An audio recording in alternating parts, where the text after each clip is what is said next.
And we are back. Pokemon Fire Red Hardcore Nuzlocke. We are only going to be using Poison-type Pokemon. So we're going to have limited encounters, but all of the other Hardcore Nuzlocke rules are on the table. If it dies, it dies. You can't use items in battle. You're on set mode, all of that good stuff. So this is going to be my first monologue. Let's see how it goes. All right, we have selected our starter, Bulbasaur, and we have named him Light Yagami, the main character from Death Note. We're going to go with the Death Note nicknames for this run. So we have Charmander versus Bulbasaur. I don't usually showcase the starting fight, but I think it'll be very comical, which you will see later on in this run. So let's go ahead and see what happens here. Bulbasaur really pulling his weight here, bringing Charmander to the brink, and just barely defeats the Fire Lizard. Really good stuff. And now let's go get some first encounters and see what we're working with. Forget the first encounters. We're just going to take on our rival 1v2. We matched his levels at level 9 for our Bulbasaur. So let's see if we can pull this out. This Bulbasaur is going to have to pop off as both Pokemon have super effective moves potentially. Pidgey comes down here. We get the Leech Seed, going to be healing back all of that health that we need. And Light Yagami is ready to go. We're going to move to the tackle for some damage. Get a critical hit, bringing the bird to half HP with the Leech Seed on top. Beautiful stuff. Pidgey comes down with another tackle. Critical hits could be devastating here as the Leech Seed almost finishes off Pidgey. And we fade away with one more tackle, but we're going to have to eat some more damage from the bird, and we don't get the Leech Seed heal. We do get the level up, though, and that might be everything.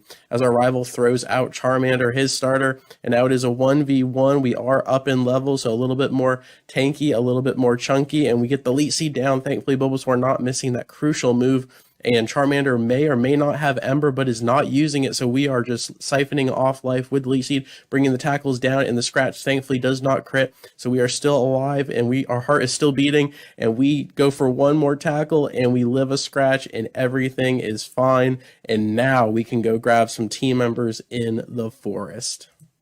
So our Viridian Forest encounter is going to be the little Weedle. Chuck the Pokeball and add him to the team.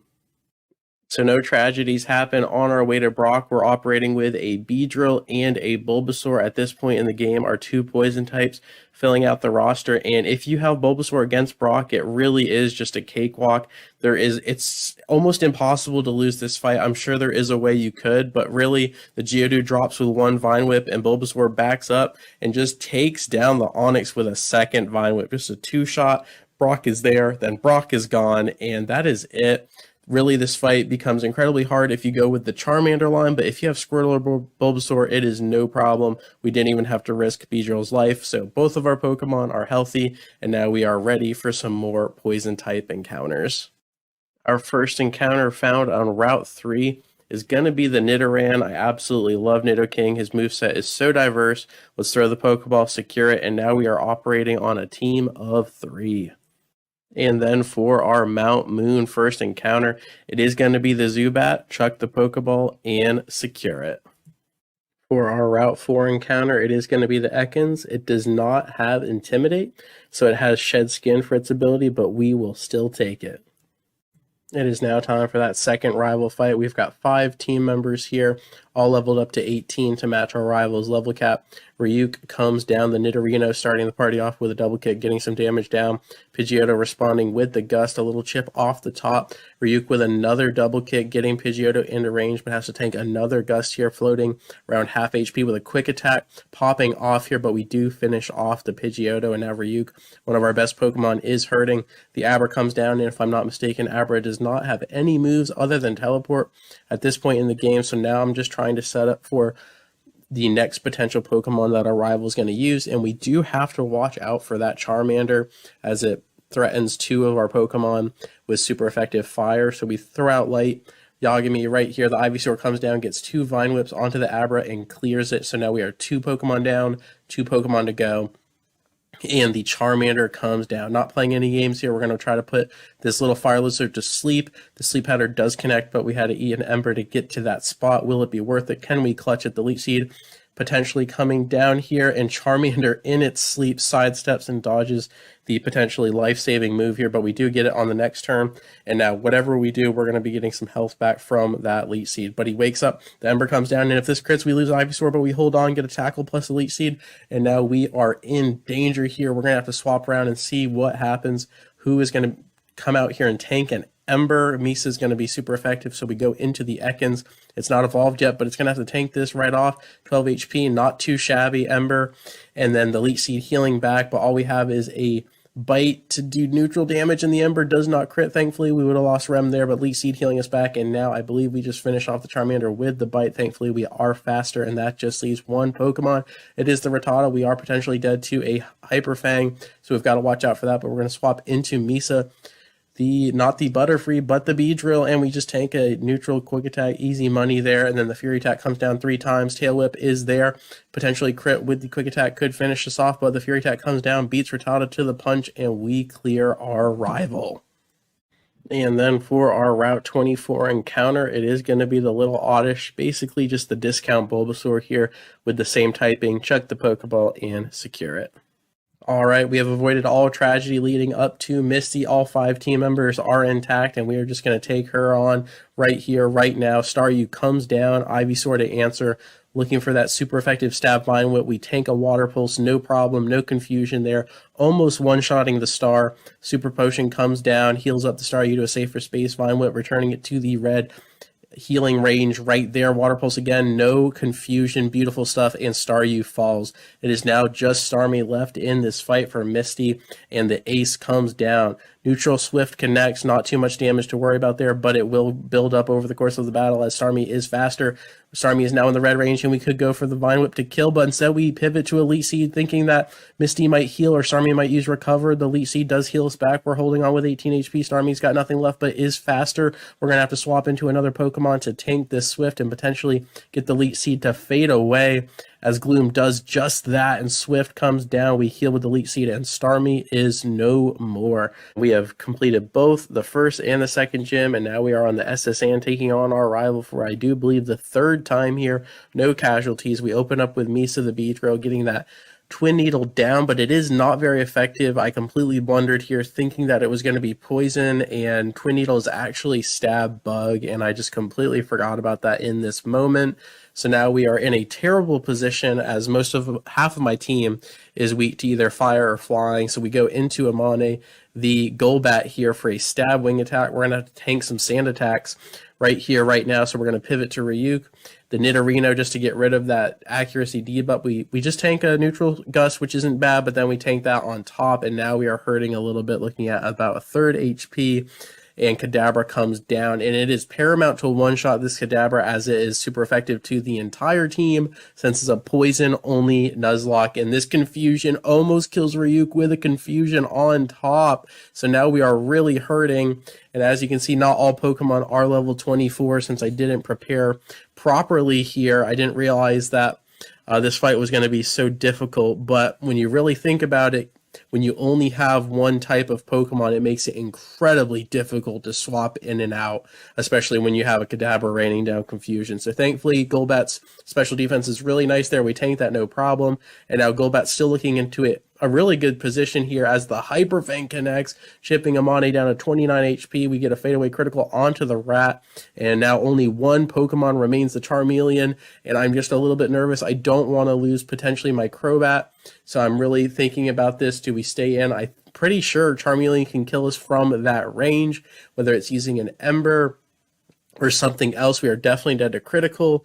But really, maybe I should just roll it. I'm just so nervous of losing anyone. But sometimes you lose everyone because of that. And instead, I'm going to pivot into our starter to tank the super effective Ember. And it's only 20 damage. We do have the level advantage. Let's just get the Sleep Powder.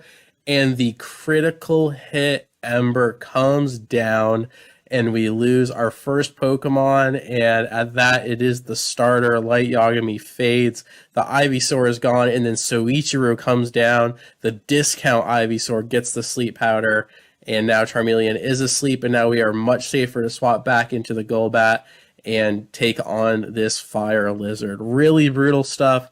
That is the first casualty of the run, and potentially one of the best Pokemon on the team, as Venusaur is definitely an Elite Four bound Pokemon.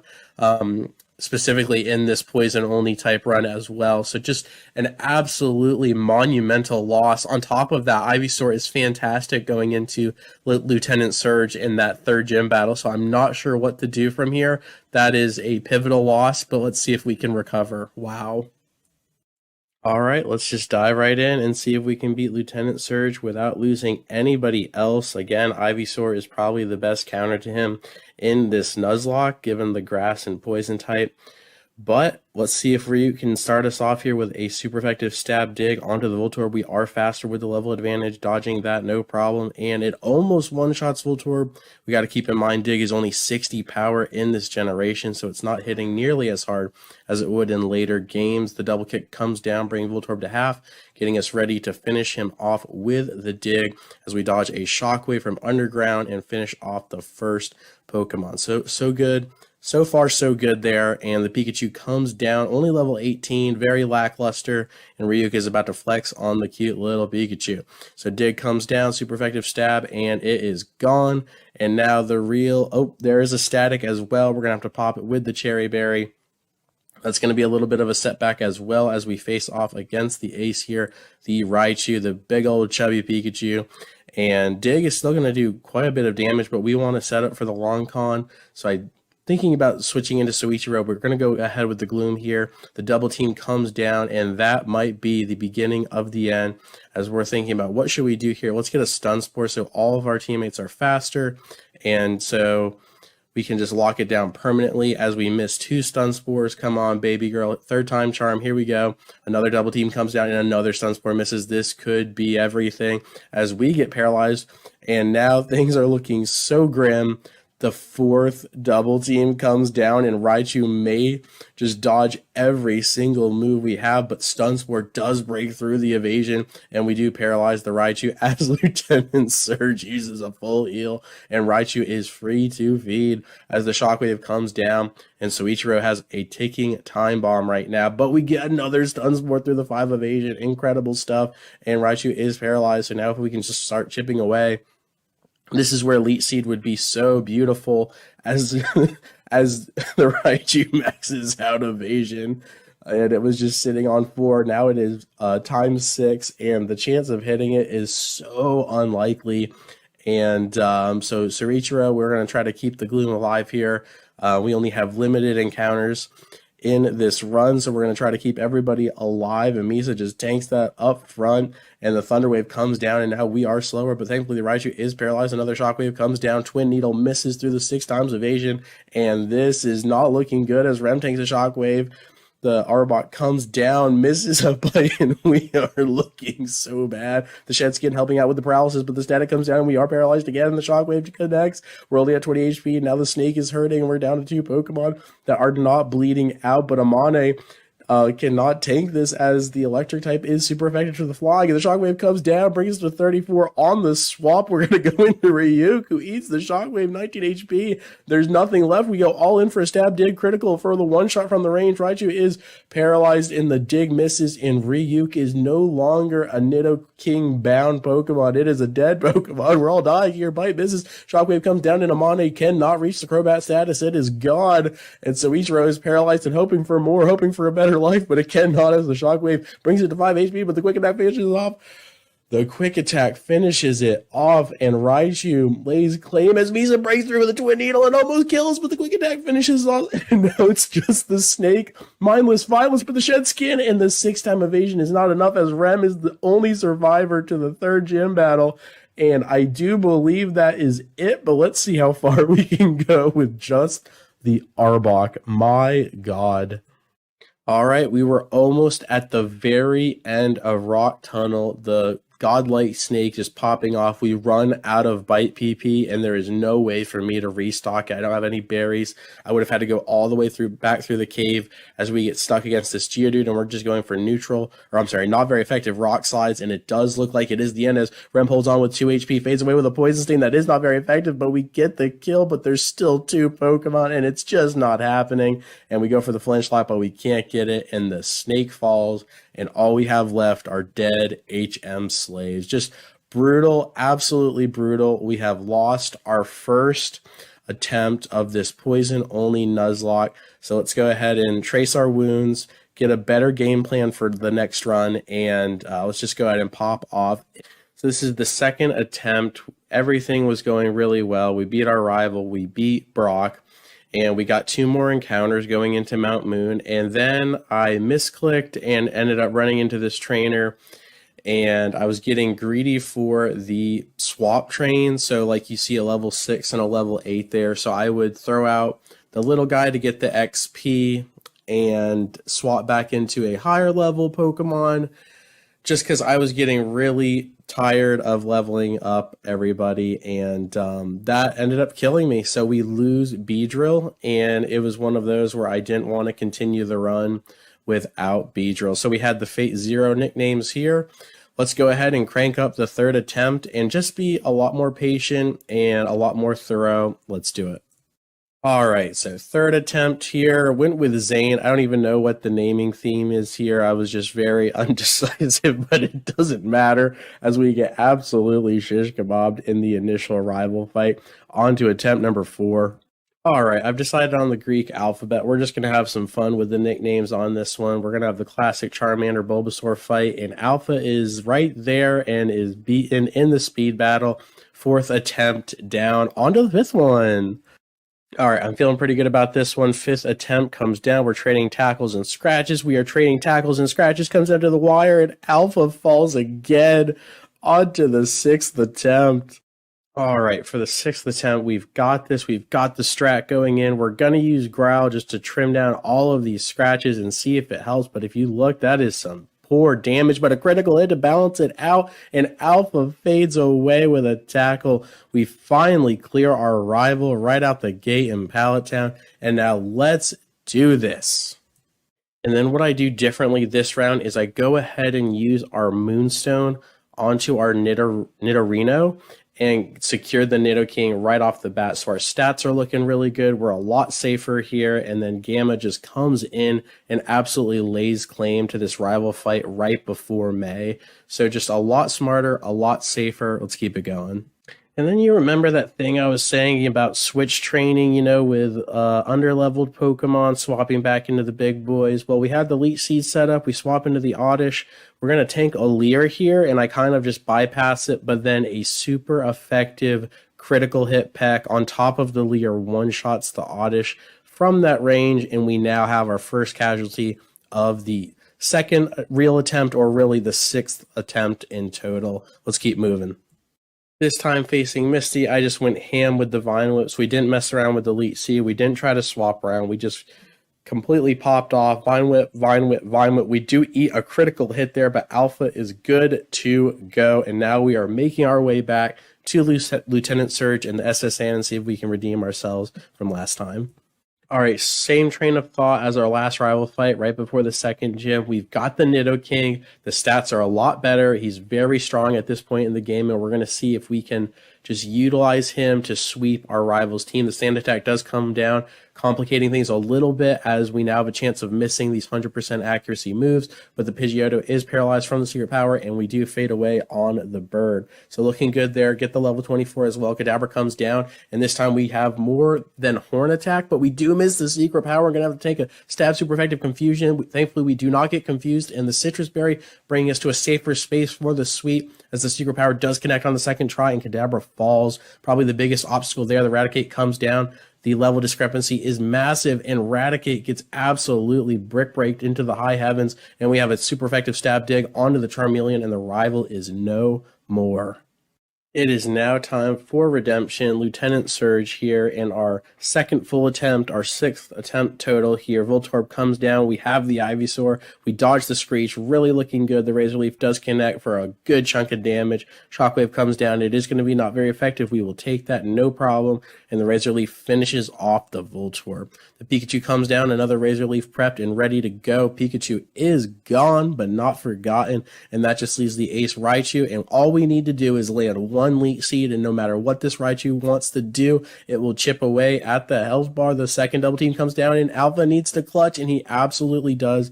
Ivysaur smiling, fulfilling the hopes and dreams of the past attempts here. The Thunder Wave does connect. We are paralyzed, but the Cherry Berry, freeing us from that paralysis as we miss a Razor Leaf.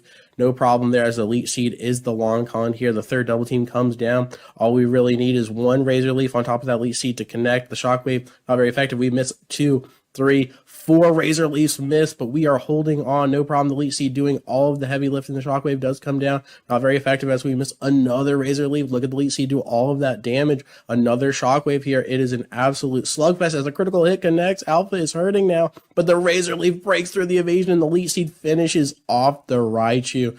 That is 3 gym battles and a complete redemption from the failed first attempt. We are now back on course. The only casualty so far was the Oddish. Let's go. So no new first encounters, but we do now have the Crobat as well as the Nidoking. So some crucial evolutions at this point in the game. And now we're going to be taking on Erica and her grass-type Pokemon. I think Crobat is going to do just phenomenally here as it's poison flying, so we double resist a lot of the grass type moves. It's super fast, and we have stab wing attacks to boot, so Delta is just slapping Erica's team around.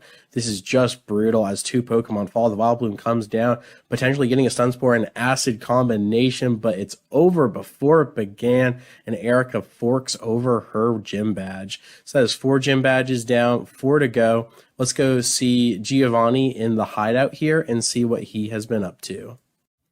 All right, Team Rocket Boss Giovanni. Let's see what we got here. Throws out the Onix. We answer with Gamma. Our Nidoking with a super effective Water Pulse. Good night, Sally. The Rhyhorn comes down, is deleted as well. The Kangaskhan, the big old kangaroo Pokemon, with a really nice critical hit fake out, and then gets a nice Mega Punch as well. The Poison Point returning some damage, but Gamma is hurting, is in trouble. Another critical hit comes down, and we are just in trouble right now, but we get a really good Razor Leaf with the poison damage on top, and now we just need to safely swap in and let the poison do the job, as Kangaskhan is a Pokemon to be feared, but thankfully we don't lose anybody, and we clear the boss battle. And now we make our way back to Lavender Town, the Pokemon Tower, where our rival is waiting for us. And I don't think this one's going to be very difficult, as his Pokemon have not fully upgraded to where the next fight against him is just going to be so much fun and so much more challenging. So we just throw out Gamma, our Nidoking. I absolutely adore the move sets that are available on a lot of these Poison-type Pokemon.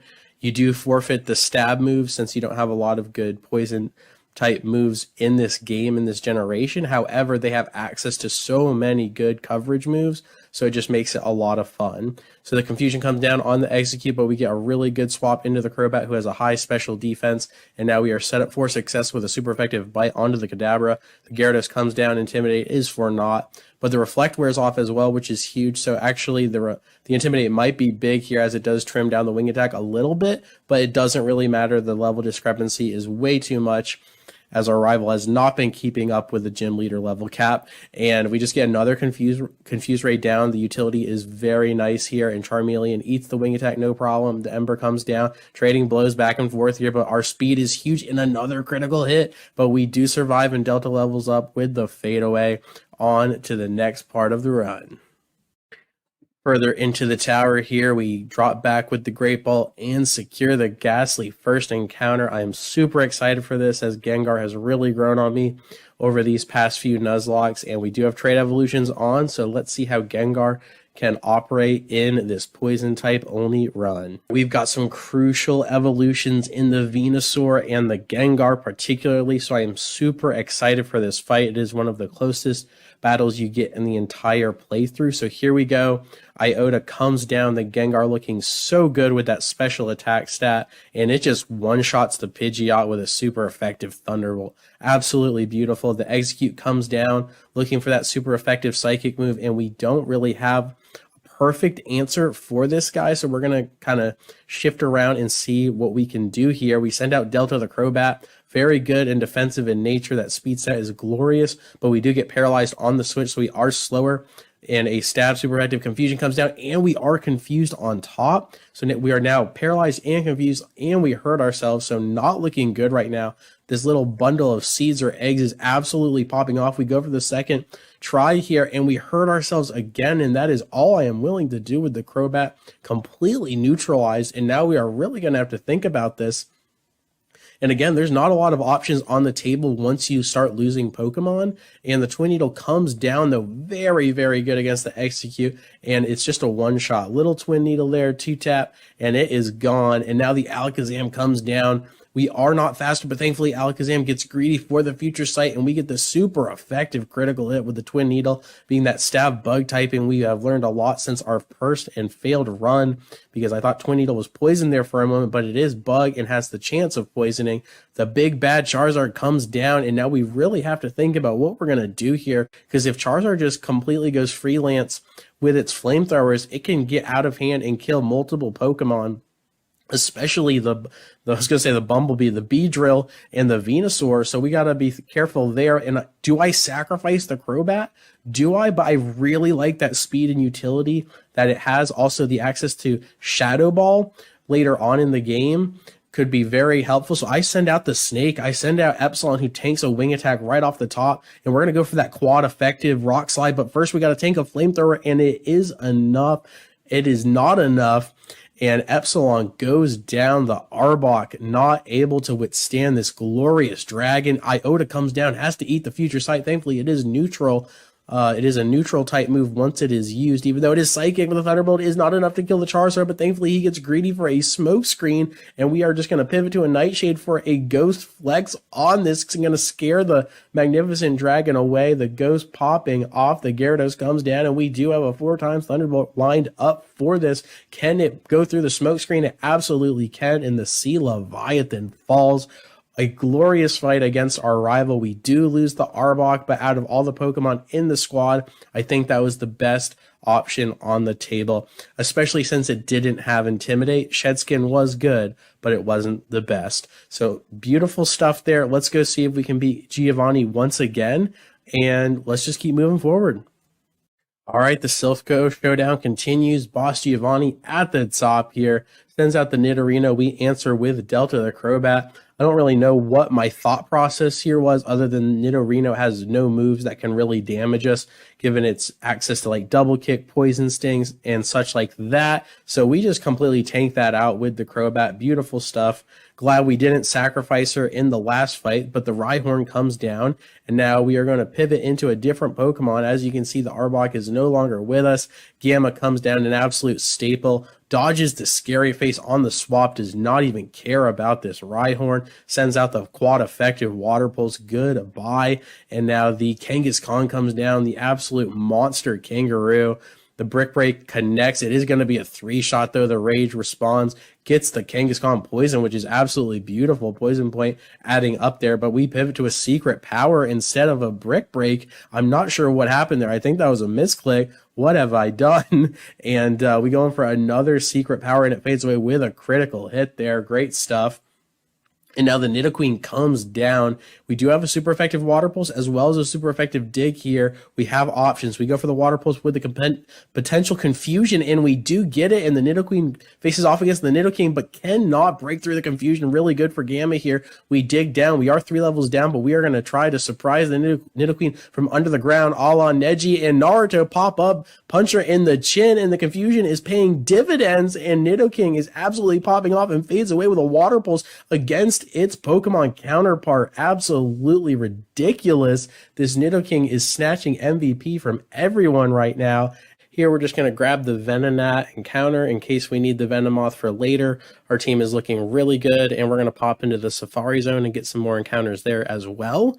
So let's just keep this run going. We have to pay a visit to the 5th and 6th gyms coming up. So let's see if we can keep the team safe and keep moving forward. Our Route 19 first encounter is going to be the Tentacool. Tentacool is an absolutely fantastic Pokemon, so we just chuck the Great Ball and secure it. And then for our Safari Zone encounter, it is the female Nidoran. So that means we're going to have a Nidoqueen and a Nidoking on the team. Super excited for it. Let's keep going.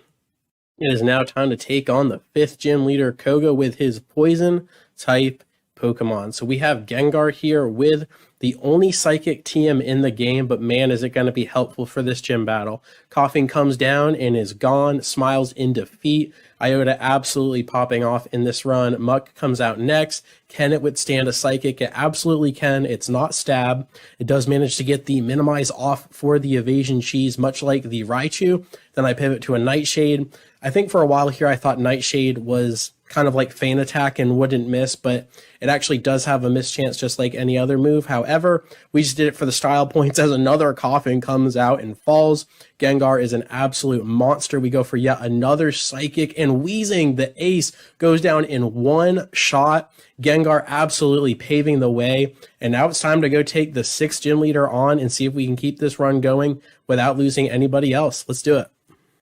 It is now time to take on Sabrina, the 6th gym leader here, focusing mainly on Psychic type Pokemon. This is definitely one of the biggest obstacles in this run, as the Pokemon that we have at our disposal are all weak to Stab Psychic. So this could go terribly wrong, but we throw out Beta the Beedrill, we match the level 43 level cap, and we have the super effective Stab Bug type move Twin Needle coming in clutch here. Only needs to land one on the Kadabra. Thankfully we do outspeed. Now Mr. Mime comes down a little bit tankier, so we just need the 2-tap. No problem here, and Beedrill is really off to the races with this gym battle. However, the Alakazam comes down and gets greedy for a future sight, and that is its final mistake as the Twin Needle opens the door. If Alakazam just shot a Psychic there and it one-shot the Beedrill, we would be in such a bad spot, but it doesn't, and I get a little bit too excited and go for a Secret Power instead of an Aerial Ace. However, we don't get confused, and it doesn't crit. Everything's fine. We pivot to the Aerial Ace, and we take down the Venomoth, and that is leader Sabrina gone. And honestly, that's probably one of the biggest hurdles in between here and the Elite Four. So let's just play smart. Let's just play safe and just continue to get these gym badges and make our way to that Final Four and the champion fight. For our Pokemon Mansion encounter, it was going to be the Coughing. However, I forgot about the self-destruct play, and it just completely pieces out. So we lose that first encounter. But I think we'll be okay. Our Elite Four team is coming along very nicely, so we'll take what we can get and just keep moving forward. It is now time to take on Blaine, the 7th gym leader, focusing mainly on Fire-type Pokemon. And if you have any Water-type Pokemon on the team, you resist his main stab threats, and you can basically one-shot anything. On top of that, Tentacruel is super fast for a Water type, so we're going to be outspeeding almost every single one of his Pokemon, and we just get that Stab Surf from Omega the Tentacruel. Beautiful stuff. The Growlithe goes down, the Ponyta comes out, the little Fire Horse is extinguished, and good to go. Just absolutely doing amazing here. And now the 3rd Pokemon is coming down. It is the Rapidash.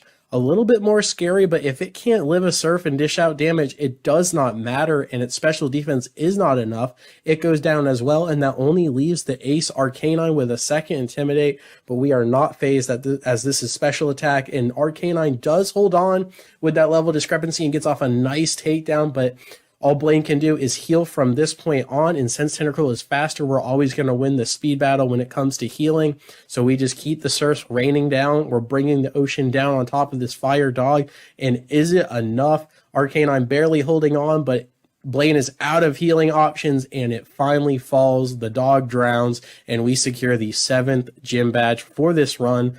All right, let's do it. Let's just dive right in and take on the 8th gym leader, focusing on ground-type Pokemon. It is the Rocket Boss, Giovanni here, and he sends out his Rhyhorn first, and we still have Omega the Tentacruel with the Stab super effective Water typing, and Surf just completely takes out the Rhinoceros. The Dugtrio comes down. Surf Again, the speed on the Tentacruel is just so good that it's just not giving Giovanni's Pokemon a chance to fight back. There is the Ace. I don't know why that is not a Rhydon, but it doesn't matter as they would both go down with one Surf, and this Tentacruel is just cheating. It really is. The Nidoqueen does come down, but it has the ground typing on top of the poison, making it very vulnerable. And if a Nidoqueen cannot survive a Surf from a Tentacruel, I do not think the squishier, faster Nidoking can, and it is a fadeaway crit on brand for the channel. Let's go. That is all 8 gym badges secured, and now we are just going to beeline it for our rival,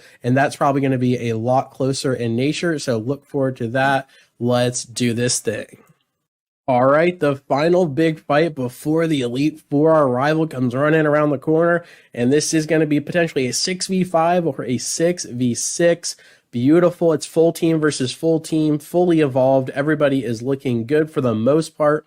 And our Gengar comes out here. Iota, she has been doing so amazing, but Pidgeot gets off with like 1 or 2 HP and lands a critical hit wing attack to start this fight, and everything has gone out the window as Gengar potentially could have swept or taken out multiple Pokemon, but the Alakazam comes down and again is just one of the biggest obstacles for this poison-only run.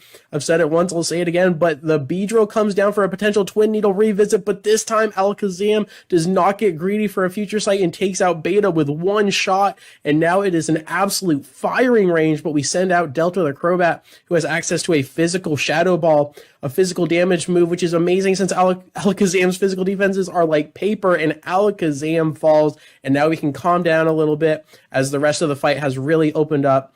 Alakazam is just so scary normally, but again, when everyone's poisoned, it gets really scary. We get the Confuse Ray down onto the Rhyhorn, potentially giving us a safer swap just in case he hurts himself to cover that basis.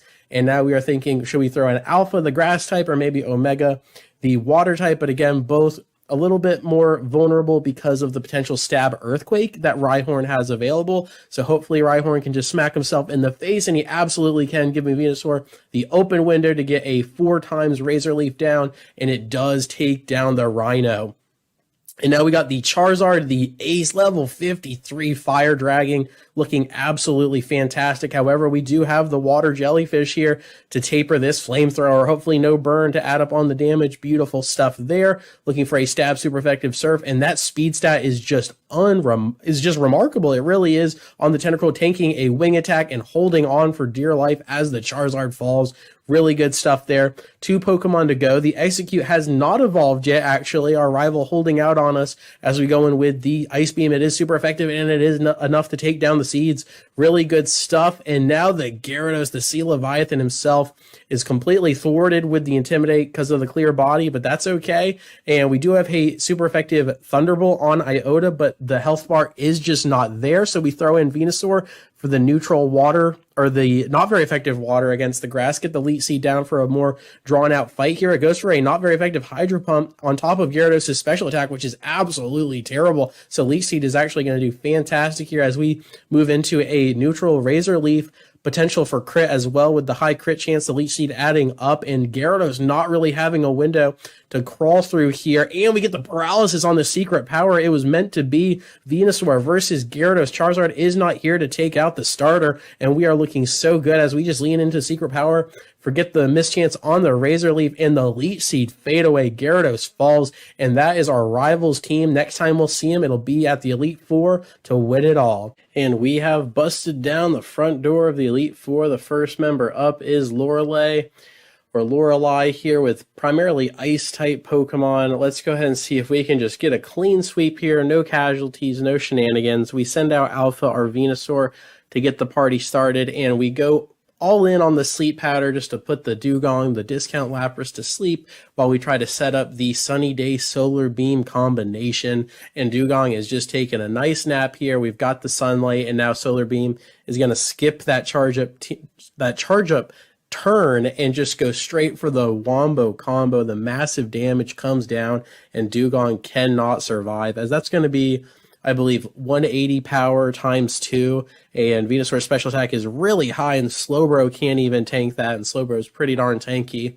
So that's 2 Pokemon down. The Lapras comes down, though, and that is the ace, and that is going to be a problem. I don't think we can one-shot the Lapras even with the combination, as it holds on with 1 HP. The Stab Ice Beam in response gets us down below half HP. The Sunlight is still strong, but Lapras with a Citrus Berry potentially bringing it to a safer space, but it does look like it is still in heal range for Lorelei, and she gets her back to full with the full restore. The Leech Seed comes down to counter that almost, but we do lose the Sunlight, and now Solar Beam is going to take an extra turn to charge up. So we're just going to have to keep that in mind. So we probably need to swap, as Lapras is most likely going to go for another Ice Beam to put down the Venusaur. So we just swap into Omega the Tentacruel to tank this. It is a critical hit, unfortunately, but thankfully we don't get an unlucky freeze, and the Leech Seed doing work as well. And now I don't think Lapras would knowingly go for an Ice Beam into a Water type. So it does pivot to a Body Slam, and we get a perfect swap there into the Ghost typing that dodges the normal type. Body Slam, and the Thunderbolt comes down. Massive damage, and it is enough to snipe the beautiful Loch Ness monster from that range. Only 2 Pokemon left, and Cloyster is just going to protect, hide in its shell for another day, but it's not enough as the Gengar puts down the Clam, puts down the Oyster, and now Lorelei on the back ropes here, only has 1 Pokemon left, and she sends out the Jinx. Now, Jinx is not water, so it's going to be a little bit more difficult to take care of business here, and she comes down with a Stab Ice Punch, which does a good chunk of damage, and we are definitely dead to critical hit now, and I am not willing to lose my Gengar, so we just swap into Tentacruel, who actually gets completely predicted with the lovely Kiss, but thankfully we had the Chesto Berry ready for a potential rest play, and that wakes us up, and we get a neutral surf down, and that gets Jinx to full restore range. So that was not the cleanest thing, but Tentacruel speed is really going to pay dividends here, and I don't believe Jinx has a Psychic type move, which is rather embarrassing. If she did, it would make this battle a whole lot more difficult, but we are just winging this. And speaking of wings, I thought we were going to throw out Crobat. So Omega is just going to take a nap here, and now we're under the Attract spell as well. But since Jinx can't really threaten us other than with Ice Punch, we are safe to stay in here and just speed through the Attract and Sleep spell. And there goes Lorelei. So let's take that. Let's take that momentum and keep it going and see if we can meet Bruno where he is. All right, Bruno, mainly fighting type, but he also has 2 Onix, so he's got 2 ground types in there as well, or rock types, if you will. So we gave Giga Drain to the Gengar here to really maximize its moveset. So it's got a nice Thunderbolt, Psychic, Giga Drain. That is just insanity coverage on top of a Confuse Ray for some nice utility. But that special attack and speed stat really paying dividends as Hitmonchan holds on with 1 HP and gets a crucial Rock Tomb off to lower our speed. However, as far as the damage is concerned, we are still safe as Hitmonchan cannot fight us down with a stab fighting type move because of the ghost typing, which is really nice. So we're going to go ahead and utilize that turn to get a Giga Drain, almost get all of our HP back. We are -1 speed, but really that's no issue as Hitmonchan falls, and that is 2 Pokemon down, only 3 to go. Onix comes down, is going to be a sacrificial slaughter as Giga Drain is 4 times super effective. It's not the highest damage move, but with Gengar's special attack being absolutely through the roof, it doesn't really matter as the Machamp, the ace, comes down and tanks the Psychic as best he can, bringing him into the red, but the special defense is absolutely beautiful as it drops.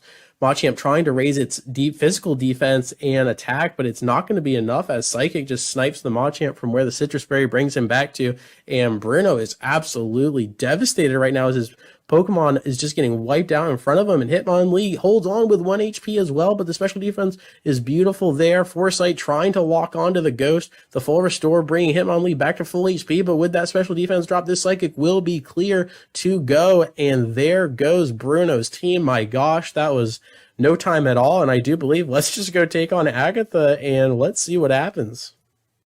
All right, it is now time for the third member of the Elite Four, focusing mainly on Poison-type Pokemon. Also have some Ghosts to throw in there and mix it up as well. So this is just going to be Poison on Poison here. The Gengar comes down and gets a complete cheese with the double team. Very reminiscent of the Raichu in the third gym. 2 double teams come down, and this is just going to be disaster.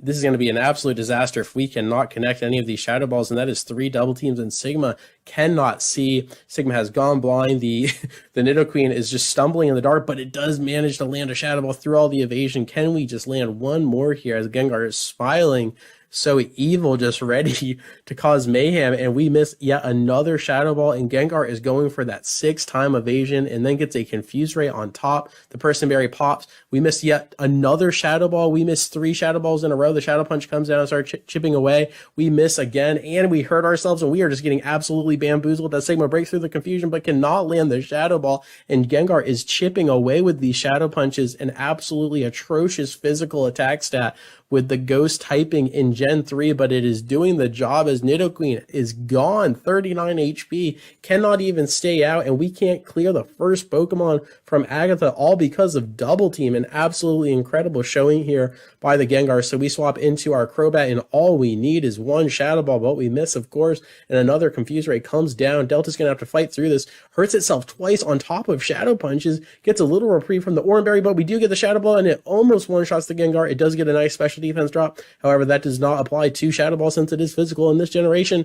And now I am not sure what we do here because I think we are dead to a potential critical hit. So we are swapping into our third string here. Nidoking comes down, also has Shadow Ball to boot, and Gengar finally falls. Just an absolute menace, really pushing Crobat and Nidoqueen to the brink. So now the torch has been passed to Nidoking, who disposes of the Haunter as it comes down. So that is a nice rebound from that first 1v1. We still have 3 Pokemon we got to get through, and there is the ace, level 58 Gengar. Can the Shadow Ball take care of business? It can almost do the job as Gengar responds with a Shadow Ball, but again, that is physical damage, and Gengar's physical is not good at all, opening the door for us, just a 2-shot, and it really is crazy how Double Team just opens the door and lets that level 54 Gengar just get out of hand. But now Nidoking is ready, and it's just pick his poison, pun intended, as he can go for Thunderbolt or Ice Beam, as they're both super effective. Golbat brought to the orange, tanks an Air Cutter, no problem on the side of Nidoking, and another Ice Beam connects, gets a fadeaway critical just for fun, and Golbat falls. That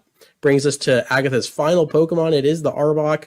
And this one's going to go out for our Arbok. And again, it is pick your poison. Which move do you go for? Do you go for the potential freeze, or do you go for the potential paralysis? We go all in on the Thunderbolt. We just wanted a 2-shot. It does look like it's going to be 3. Iron Tail connects for good damage. We're brought about to 3rd, maybe a 4th HP. So we're just going to swap into a fresh Pokemon. It is Gengar. And we are just going to tank an Iron Tail that does do a good chunk, but Psychic from that range is good night Sally, and there's no way the snake can survive. Really good stuff. That is 3 members of the Elite Four down. It comes down to the final member of the Elite Four in Lance and the champion, our rival. And here we go. We send out Nidoking. Gamma doing so much work in this run, comes in with a 4-time super effective Thunderbolt, eats the Intimidate like it's nothing, and we do outspeed the Gyarados, so the Sea Leviathan falls. A really good start, 1 down, 4 to go. The Aerodactyl comes out next, and we have a lot of super effective options for this. It really just depends which one we want, and we're going to go for that Thunderbolt just in case we get the paralysis so we can outspeed the next turn. And we bring Aerodactyl below 50 HP. That's what you want to see, 50% anyway. We get the Poison Point on top and the Thunderbolt to fade away, and Gamma still floating around above 50% as well, so that is looking pretty good. The Dragonite comes down. We do have a 4-time super effective Ice Beam as long as we outspeed the Chubby Dragon here. It is Dragon Tails, but we do not kill in 1 shot. However, the Dragonite gets greedy for a Safeguard, which is monumental, because if it went for like an Outrage or something, we might have just lost our Nidoking. However, the Safeguard is going to be its final mistake, and it falls. Nidoking breaks into the level 60 benchmark there, and Dragonair comes down. Ice Beam is only going to be 2 times super effective. However, it's not as scary as a Dragonite, as it holds on with about 10 HP to its name, landing a nice Dragon Rage on top. The Citrus Berry healing us almost back to half HP. Lance uses the full restore on the Dragonair as we respond with another Ice Beam here, bringing it back into the red. Another full restore comes down here. Lance not wanting to lose its beautiful blue dragon here, as another Ice Beam brings it under 10 HP. The Safeguard wears off, and the Ice Beam finally finishes off this Dragonair, leaving not champion, but leaving the final member of the Elite Four, Lance, with yet another Dragonair. And we have so many healthy options at this point. We just pivot into Nidoking's counterpart with the Nidoqueen here. Sigma drops back with an Ice Beam. And can the Dragonair survive? It absolutely can. Floating around 5 HP, comes in with a stab Outrage. It's not enough to even hurt the beefy Nidoqueen with a fadeaway critical there. You'll love to see it. And that is it for the Elite Four, all over the place in this fight, but really just paving the way for this champion battle. And it just comes down to us versus our rival, 6v6. Let's do this thing. And it all comes down to this. 6 Pokemon versus 6 Pokemon for the win. To complete this Hardcore Nuzlocke only using Poison-type Pokemon, the Pidgeot comes down versus our Nidoking here. And we've got the Ice Beam and Thunderbolt lined up here. We have options. We go with the Thunderbolt. We just need the 2-shot. We bring Pidgeot to about a third HP. The Feather Dance comes down, so now our Shadow Balls will be doing less damage. However, our other 3 moves are going to be just fine. They're going to be unaffected because they are special, and we clear the Pidgeot. Unfortunately, the Alakazam does come down, and we do need the Shadow Ball to do tons of damage, but that Feather Dance doing absolute work, as well as the Reflect is also... So now Shadow Ball is going to be doing, what, potentially a fourth of its damage, but the Fade Away Serve Critical completely negating the Feather Dance and the Reflect and bypassing Alakazam's ridiculous special defense stat as Rhydon comes down and is just a complimentary dish to the Nidoking feast here. Ridiculous stuff. 3 Pokemon gone in an instant, and our rival is completely on the back foot as Nidoking is ripping the crown from him. And the Giga Drain does come down as we get Executor into a really good range. Can this Ice Beam snipe from that range? And it almost can, leaving about 1 HP, but the Sleep Powder misses. Nidoking sidesteps as the Reflect falls away, and we are looking for potentially a Shadow Ball as there is no physical defense in the way now. The full restore healing Executor all the way back, but we're still going for the Ice Beam, maybe for the potential freeze here. And the Bundle of Seas, the Palm Tree, cannot withstand, and it falls. Nidoking 1v4 right now, an absolute showing, and the Gyarados comes down, and we do have a super effective Thunderbolt lined up. Is this going to be a 1v6 sweep? I don't know. The Gyarados does hold on with that really nice special defense, but it is a stab, super effective Hydro Pump, and we cannot survive that. Gamma falls, but takes almost the entire team with him, an absolute king to the very end. And now we send out his counterpart, Nidoqueen. I might have got caught up in the moment there, as we do not have a super effective Thunderbolt like we would have with the Gengar, so we just go with a neutral Ice Beam, and this was probably a terrible idea, as if Gyarados just uses another Hydro Pump, I do believe we lose Sigma, but we're going to go ahead and get some Shadow Balls down, just chipping the Sea Leviathan down, as we do have plenty of options in this fight now. And there is the stab, super effective Hydro Pump, and like father, like son, I should say, like Gamma and Sigma, both Nidoking and Nidoqueen falling to the Sea Leviathan and the Hydro Pump, but Gengar, it is a clean swap in, and a outsped Gengar to a Gyarados is nothing, and the Thunderbolt brings down the Gyarados. I don't even know what I'm saying at this point, but the Charizard, the ace, comes down, level 63. The iconic Fire Dragon holds on from the Thunderbolt and goes for it all with the Fire Blast, but misses. This Ghost just completely sidesteps. You can't touch him, you can't see him, and one more Thunderbolt will do the trick. Charizard falls, our rival is defeated, and that is a Pokemon Fire Red Hardcore Nuzlocke, only using poison types. Absolute mouthful there, but we do complete this Nuzlocke. I think the underrated thing to take from this run really was the moveset potential with the poison types. As you saw in the Gengar, the Nidoking, the Nidoqueen there, they had access to some incredible diverse movesets to where the coverage was off the charts, and really they could just one-man army.